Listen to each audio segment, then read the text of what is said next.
இப்போ நீங்கள் எல்னினோ கேட்டீங்க. அந்த எல்னினோ ரொம்ப மிரட்டல் இன்னைக்கு. அது 26னுடைய கடைசி பாகம் 27வது வருஷம்.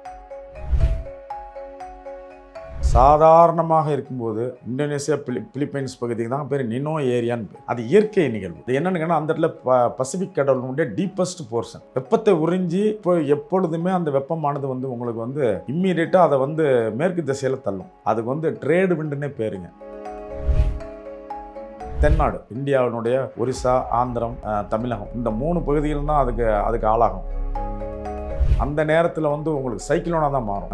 சைக்ளோன் அல்லது காற்றழுத்த தாழ்வு மண்டலமாக மாறும். அதனுடைய வேகத்தை அதிகரிக்க வேண்டது இந்த எல்னினோ பண்ணும்.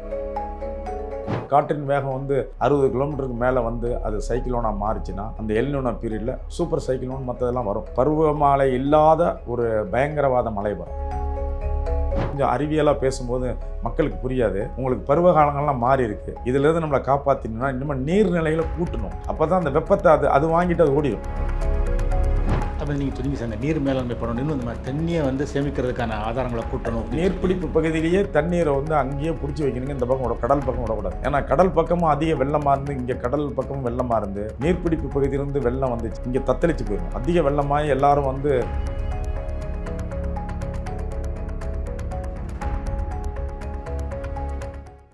தமிழா பார்வையாளர்களுக்கு வணக்கம். பேராசிரியர் ராமச்சந்திரன் அவர்கள் நம்முடன் இருக்கிறார். அவருடன் பேசலாம். வணக்கம் சார். வணக்கம் சார், கடந்த சில நாட்களாகவே வெயில் வெப்ப அலை ரொம்ப அதிகமாக இருக்குது. இது ஜூன் 5 வரைக்கும் கூட இருக்கும்னு சொல்கிறாங்க.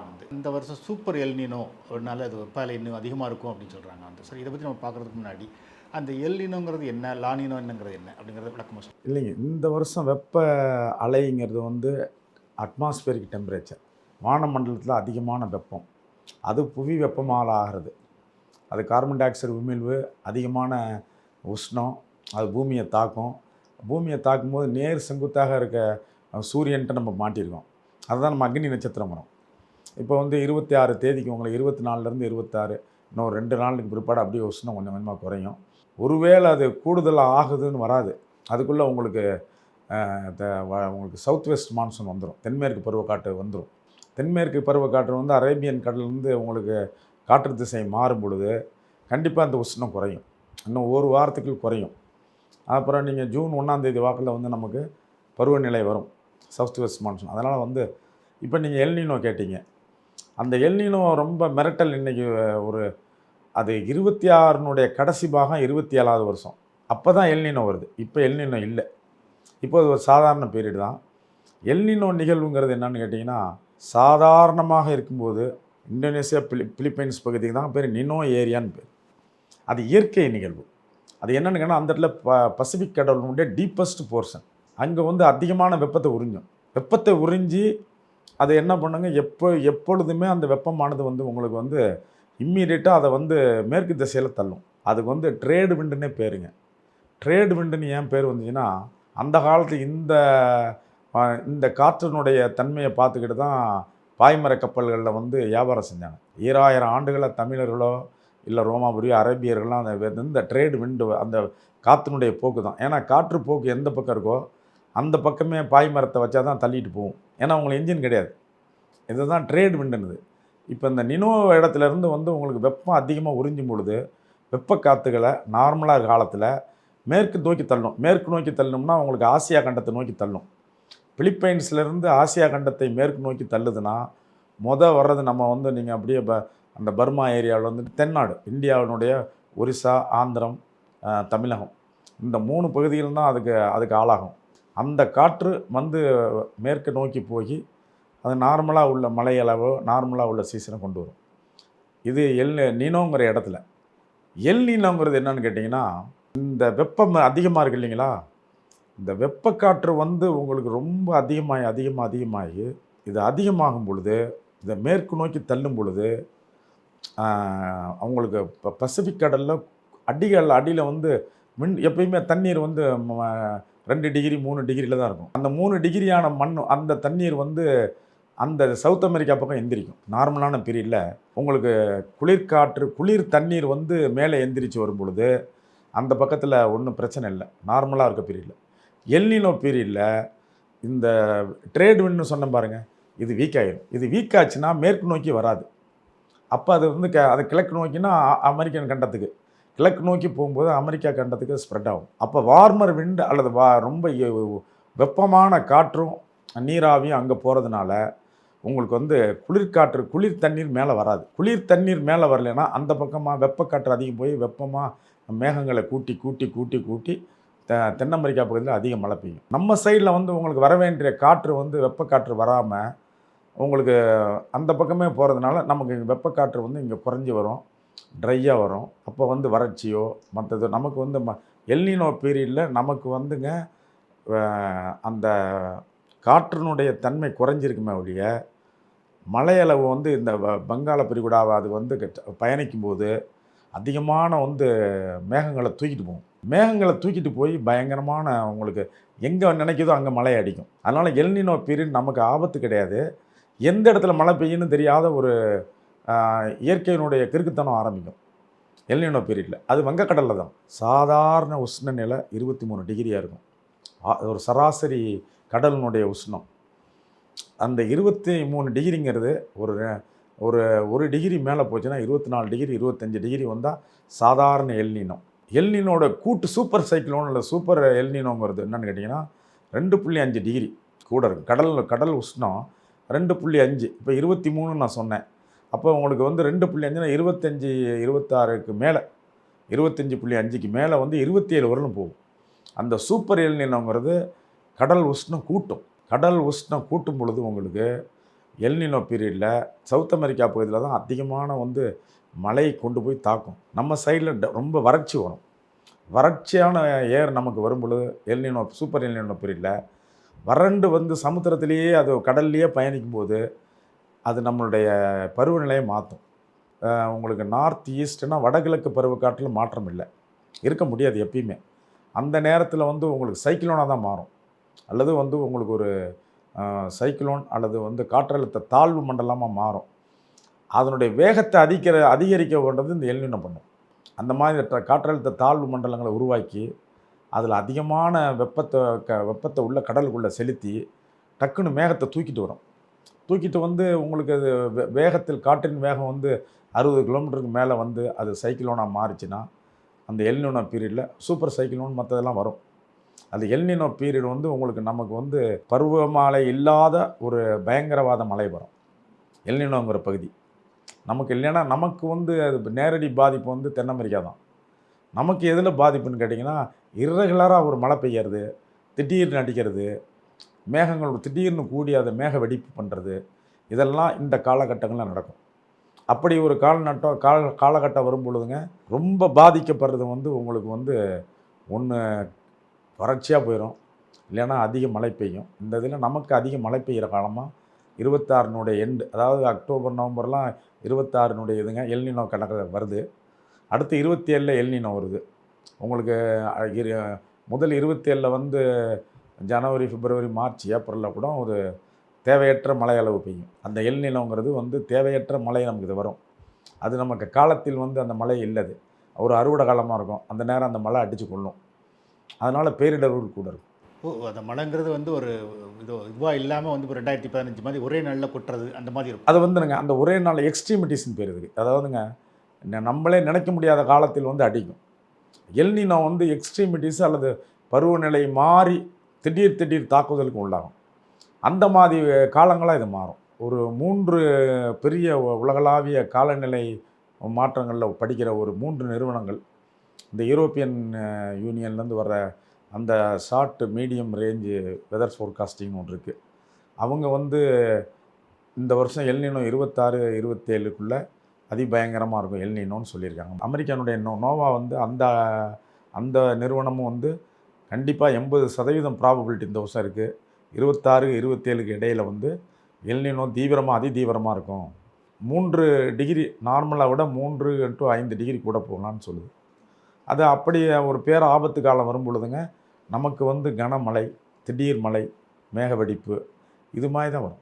அது மாதிரி சார் இந்த எல்னினோ மாதிரி வந்து வானிலை அமைப்பை வந்து லானினோவும் கட்டுப்படுத்துதுங்கிறாங்க. உலகத்தை கட்டுப்படுத்துறது நினோ ஏரியா தான். எல்னினோங்கிறதுக்கு ஒரு லானினாங்கிறதுலிங்க இதுக்கு ஆப்போசிட் சைட் பிஹேவ் பண்ணும். என்னென்னு கேட்டிங்கன்னா அந்த தென்மேற்கு அந்த பசிபிக் கடல் இருக்கு இல்லைங்களா, அதில் வந்து இப்போ வெப்பம் கூடுறதுக்கு வேலை குளிர்ச்சி கூட வந்து அந்த தென் அமெரிக்கா பகுதியை கம்ப்ளீட்டாக குளிர்ச்சியில் மாற்றி ரொம்ப வந்து ஒரு 20 டிகிரிக்கு கீழேயே குளிர்ச்சியிலேயே இந்த கடலை வச்சுருக்கோம். அந்த மாதிரி காலங்களில் வந்து உங்களுக்கு வந்து அந்த பகுதிகளுக்கு மழை இருக்காத ஒழிய, அது வந்து கடலுடைய மீன் இனங்கள் அசையாத நம்ம ரொம்ப அசைவற்ற ஒரு கடலாக இருக்கும். அந்த குளிர்ச்சி காலங்களில் அங்கே வந்து மீன்லாம் வந்து ப்ரொடக்ஷன்லாம் கூட இருக்கும். அதனால இது வந்து இந்த லானினாங்கிறது வந்து அதனுடைய உபயோகம் வந்து தென் அமெரிக்க பகுதிகளுக்கு தான். நமக்கு அந்த பாதிப்பு இல்லை. எல்னினோ தான் நமக்கு இந்த பூமத்திய ரேகை சுற்றில இருக்கும் பாருங்கள், நமக்கெல்லாம் எல்னினோ தான் ஆபத்து. அதில் நம்ம கரெக்டாக பூமத்திய ரேகையில் இருக்கோம். எல்னினோ எப்போ வந்தாலும் அடாவடி மழைக்கு நம்ம ஆளாகும், இல்லைன்னா அடாவடி வறட்சி, ரெண்டில் ஒன்று தான். அது மாதிரி சார் இப்போ சூப்பர் எல்னினோ வரும்போது சொன்னீங்க, இந்த வருஷம் எண்டில் வருதுன்னு சொன்னீங்க. வந்து அது வடகிழக்கு பருவமழை அந்த கட்டி அதுக்கு பிறகு மார்ச் ஏப்ரலில் நம்மளுக்கு மழையும் சரி, அதுக்கு பிறகு வர வெயிலும் எப்படி இருக்கும்னு நினைக்கிறீங்க? இவங்களுக்கு இது வந்து எல்னினோங்கிறத வந்துங்க அதிகமான உஷ்ணத்தை தான் அதனால தான் அந்த பிரச்சனை வர்றதே. எல்னினோங்கிற பிரச்சனையே வந்துங்க சூரிய கதிர்கள் நேரடியாக அதிகமான வெப்பத்தை ஒரு இடத்துல கொட்டும்போது அந்த வெப்ப கதிர்களை தூக்கும். அந்த வெப்ப கதிர்களை இந்த பக்கமும் ரெகுலராக வர்ற மாதிரி ஆசியா பக்கமே வந்துருச்சுன்னா ஒரு ஒம்பு இல்லை. அது வீக் ஆகிடுச்சின்னு வச்சிங்களேன். இப்போ அடுத்த ஏப்ரல் மேலே டெஃபினட்டாக அதிக மழைன்னா வந்து வெப்பம் கம்மியாக இருக்கும். அப்போ வெப்பம் கம்மின்னா உங்களுக்கு வந்து அந்த காற்றினுடைய நகர்வும் கம்மியாக இருக்கும். அப்போ நமக்கு வந்து பெரிய அளவில் வந்து மழை காலத்தில் மழை வராது. நினைத்து பார்த்த மாதிரி வெப்ப தாக்குதலில் கூடுதலாக இருக்கும். அது 26 மழை அளவை பார்த்த பிற்பாடு அது நமக்கு வாட்டர் பாடிஸ் அதுக்குள்ளே 26 நல்ல மழை பெஞ்சு ஒருவேளை எல்லா இடத்துலையும் நீர்நிலையெல்லாம் நல்லா ரெம்பிருச்சுன்னு வச்சுங்க, எவ்வளோ பெரிய வெப்பம் வந்தாலும் தாங்க நீங்கள் சக்தியை கொடுக்கும். நீர்நிலைகளும் பசுமையும் தாங்க நம்மளை காப்பாற்றும். எதிர்காலத்தில் வந்து இதெல்லாம் பேசணும். நம்ம கொஞ்சம் அறிவியலாக பேசும்போது மக்களுக்கு புரியாது. உங்களுக்கு பருவ காலங்கள்லாம் மாறி இருக்குது. இதிலேருந்து நம்மளை காப்பாற்றினோம்னா இன்னும் நீர்நிலைகளை கூட்டணும். அப்போ தான் அந்த வெப்பத்தை அது வாங்கிட்டு அது ஓடிடும். அடுத்து உங்களுக்கு பசுமை தான். க்ரீன் கவர்னு பசுமை எங்கேயும் பசுமையாக்குதல், எங்கேயும் நீர் தேக்கங்களை வைக்குதல். எதிர்காலத்தில் தமிழகத்துக்கு அது ஒரு பெரிய முக்கியமான ஒரு பெரிய மேலாண்மை திட்டமாக வரணும். நீர்நிலைகளை பெருக்கணும்.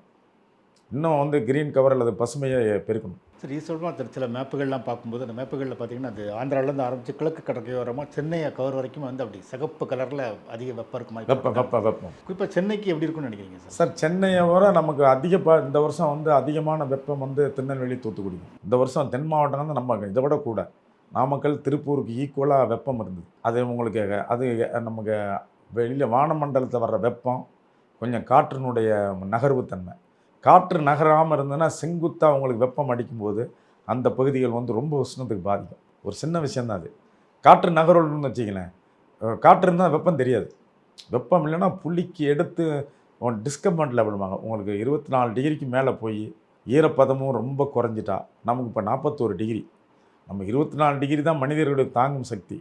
ஆனால் 41 நேற்று வந்து 40 டிகிரி ரவுண்டாக 41 நிற்கிது சென்னை.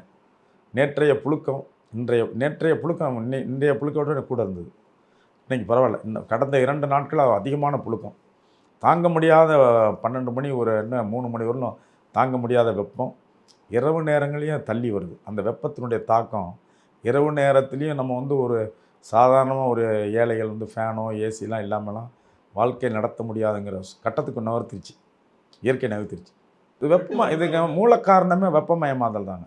எல்னினோ வந்து சூப்பர் எல்னினோ மாறுதுன்னா, தூண்டுதல் வருதுன்னா, ஒரு வெப்ப கதிர்கள் கூட இருந்ததுன்னா அந்த கடல் நீர் மட்டத்துக்கு மேலே அதிகமான வெப்பத்தை வாங்குதுன்னு வச்சிங்கன்னா, அதுதான் வந்து உங்களுக்கு அதை நிர்ணயிக்கும்.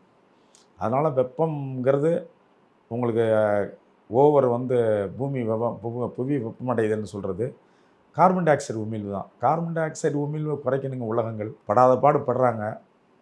உலக நாடுகள்லாம் ஒன்றிணைந்து செயல்படுறாங்க. 2030க்குள்ளே நம்ம இன்னும் குறைச்சிடலாம் நம்பிக்கையோடு செயல்படுறாங்க. அதை பொறுத்திருந்து தான் பார்க்கணும். இதுக்கு இடையில் வந்து உங்களுக்கு பெரிய ஒரு அபாயங்கிறது இந்த ஏஐ தொழில்நுட்பம் இருக்குது பாருங்கள். இதெல்லாம் இன்னும் மின்சக்தியை கூட்டும்.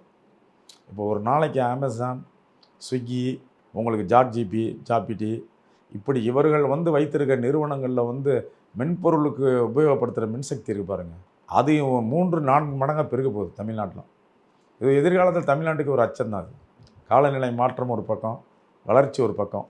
வளர்ச்சிக்கு உண்டான தீனியம் போட்டணும், காலநிலை மாற்றத்துக்கு தகுந்த மாதிரி எரிவாயுவையும் குறைக்கணும். எரிசக்தி துறையில் வந்து நிலக்கரியை குறைக்கணும், பெட்ரோல் டீசலை குறைக்கணும். அப்போ என்ன பண்ணுறதுங்கிற தத்தளிப்பில் தான் எதிர்காலம். வளர்ச்சியை தடுக்கவே முடியாது. மக்கள் எல்லாம் இன்றைக்கி ஏஐ பேசுகிறங்க. ஸ்விக்கி இல்லாமல் வாழ்க்கை நடத்த முடியாது, அமேசான் இல்லாமல் இருக்க முடியாது, ஒரு ChatGPT இல்லாமல் இருக்க முடியாது. எதுலேயுமே வந்து உங்களுக்கு செயற்கை நுண்ணறிவில் தான் நம்ம டெய்லி செயல்படுறோம். ஒரு டாக்ஸி புக் பண்ணுறீங்க, எல்லாத்துக்குமே அதுக்கு வந்து மென்பொருள் அங்கே இயங்கிக்கிட்டு இருக்குது. அந்த மென்பொருளுக்கு அதிதீவிர எரிசக்தி தேவைப்படுது. அந்த எரிசக்தியை தான் நம்ம வந்து முட்டுவாங்க. எரிசக்தி துறை எதிர்காலத்தில் தமிழகம் மேலாண்மை பண்ணிக்க வேண்டியதான். தமிழக வளர்ச்சி கூட இருக்கும். நீங்கள் சொன்ன மாதிரி நம்ம தவிர்க்க முடியாத ஒரு இடத்துக்கு வந்துட்டோம். அப்போ எப்படி இதை பேலன்ஸ் பண்ணுறது? பேலன்ஸ் பண்ணுறதுங்க நான் ஃபாசில் ஃபியூலுக்கு போகும். அதாவது நிலக்கரி, பெட்ரோல், டீசல் இல்லாத எரிசக்தி துறைக்கு போய் ஆகணுங்கிற கம்பல்சன்.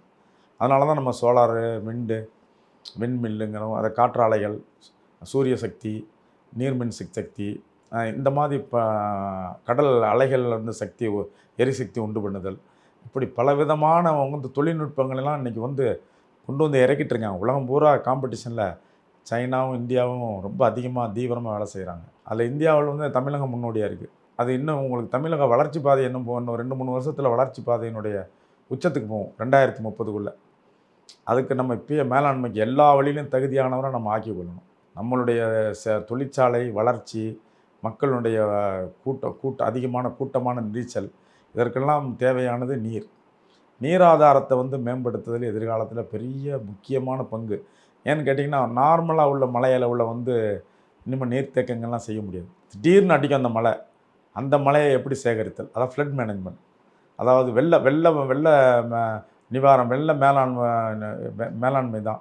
வெள்ளத்தில் தண்ணியை சேகரிப்பு, அது எதிர்காலத்தில் ஒரு பெரிய சந்திக்க வேண்டிய ஒரு பெரிய சமாச்சாரம். அது நம்ம அரசும் தனியார்களும் ஒவ்வொரு மனிதனும் கூட்டு சேர்ந்து தான் அதை மேலாண்மை பண்ணணும். எதிர்காலம் பார்த்துருப்போம். ஒரு பக்கம் எரிசக்தி துறையில் நமக்கு அதிவேகமாக போயிட்டுருக்கோம். இயற்கை மேலாண்மையில் நம்ம கூடுதல் கவனம் வேணும். ஏன்னு கேட்டிங்கன்னா, இன்னும் இருக்கிற நீர் ஆதாரம் பத்தாது. வெள்ளம் வந்துச்சுன்னா வெள்ளம் அடித்து நொறுக்கும் பொழுது அது கடலுக்கு போயிடும். அந்த கடலுக்கு போகாமல் அந்த தண்ணியை எப்படி சேமித்து வைக்கலாங்கிறது எதிர்கால தொழில்நுட்பம். புதிய தொழில்நுட்பத்துக்கெலாம் நம்ம மாறி ஆகணும். அது நமக்கு தமிழகத்தை பொறுத்தவரையிலும் கோயம்புத்தூர், திருப்பூர் போன்ற மாவட்டங்கள்லாம் நிலத்தடி நீர் 1000 அடிக்கும் கீழே போச்சு. அதனால் இனிமேல் மேலாண்மையில் வந்து நிலத்தடி நீரை சேகரிக்கிறது, அந்த தரைமட்டத்துக்கு மேலே உள்ள நீர் ஆதாரத்தை, நிலத்தடி நில மேற்பகுதியில் உள்ள நீரை, ஏரி, குளம், குட்டை, கம்மாய், இதெல்லாம் வந்து வெகுசாக இன்க்ரீஸ் பண்ணணுங்க, ஆழப்படுத்தணும். எல்லா வெள்ளத்தையும் நீரையும் தேக்கி வைக்கணும், சுற்றிலும் பசுமையாக்கணும். பசுமை வந்து இன்னும் எதிர்காலத்தில் இப்போ இருக்கிற முனிசிபாலிட்டியில் 21 முனிசிபாலிட்டி கார்ப்பரேஷன் எல்லாம் பார்த்திங்கன்னா அதிகமாக நாகரிக வளர்ச்சியில் மரங்கள் நம்ம வளர்ச்சிக்காக இழக்கிறோம். திருப்பி அதெல்லாம் நட்டு அந்த பசுமையை கூட்டணும். ஒரே நேரத்தில் அதிக மழை பெஞ்சதுன்னா அந்த தண்ணிகள் போகிற நீர்வழி தடங்களும் வந்து நம்மளுக்கு ஏற்கனவே எல்லாமே வந்து உங்களுக்கு பத்தாது. நீங்கள் சொல்கிறது அருமையான ஒரு கேள்வி. இப்போ போகிற போக்கு வாய்க்கால் வரத்துங்கிற பாருங்க. வரத்துங்கிறது மேலேருந்து வர்ற தண்ணி, இப்போ வாய்க்காலுங்கிறது போக்குறது. வாய்க்கால் வரத்தில் இன்னும் அகலப்படுத்தணும், இல்லைன்னா பக்கவாட்டில் எடுத்துகிட்டு போகணும். பக்கவாட்டில் எடுத்துகிட்டு போய் அது நீரை பாதுகாக்கிறதுக்கு புது யுக்தியை கையாளணும். அந்த வகையில் நீங்கள் தமிழ்நாடு அரசுக்கு சொல்கிற ஆலோசனைகள் என்ன சார்? என்ன அரசு? சரி, நீர் ஆதாரத்தில் புதிய மேம்பாடு, பழைய மேம்பாட்டெல்லாம் நம்ம எடுபடாது. பட்டுக்கிறோம் வெள்ளம் வரும் சார். அதாவது உங்களுக்கு சுருக்க சொன்னால், நான் எப்பயுமே சராசரியாக 100 மில்லிமீட்டர் மழை அளவுலேயே பார்த்துக்கிட்டு இருந்தேன்.